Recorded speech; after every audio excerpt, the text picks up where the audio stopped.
Every day the man shovels snow. He stops only when black earth appears, for this is a distress signal. He's been trapped in the Arctic for 3 years. His days pass either shoveling snow or fishing. Once the man caught a fish. Staring at the fish in his hands, not a trace of joy graced his face. He'd been eating this same food for 3 years. With no fire source, he had no choice but to eat raw fish, besides facing the harsh environment, but also stay alert for polar bears. That day, he approached his trap, only to find the storage box shattered by a predator. The fish inside had been devoured. The next second, he spotted a massive footprint nearby, a polar bear's footprint. He rushed back to his shelter. After waiting a long time, with no sign of the bear, the man assumed it had moved on. He decided to venture out in search of a signal. He climbed a hill and turned the radio dial. As a massive storm approached in the distance, the man packed his things to leave. But just then, the green light flashed once, though only for an instant. He keenly noticed it. He frantically turned the dial again. Sure enough, as he kept turning, the green light came on once more. Then, he scanned his surroundings, searching for the signal source. The next second, a helicopter appeared before him. The man pulled out a smoke grenade he'd prepared earlier and released the smoke. The black smoke stood out starkly against the snowy landscape. The helicopter quickly spotted him. Just as the man thought he was saved,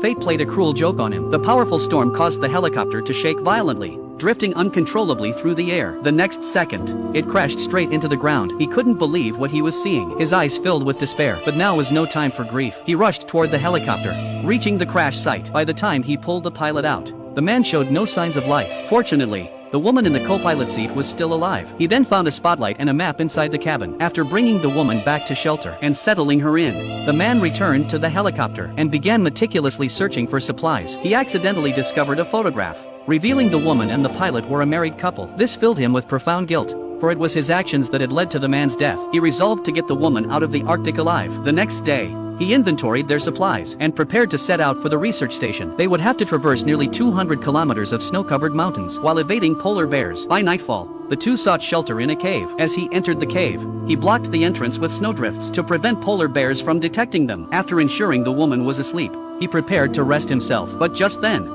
footsteps echoed outside. The next instant, a polar bear's head thrust through the entrance. Fortunately, the narrow opening blocked it. The beast couldn't squeeze through. The man lit a flare stick. The polar bear retreated in fear. Soon, it departed. The pair had escaped the polar bear's pursuit. Afterward, the man stood frozen in place. They spent the night in the cave like that. The next day, they continued their journey. Soon, a new challenge confronted the man. A massive rock ahead blocked their path. Now the man faced two choices: climb through this complex rock formation, or take a longer detour around it. Choosing the second path would triple the distance. The man hesitated.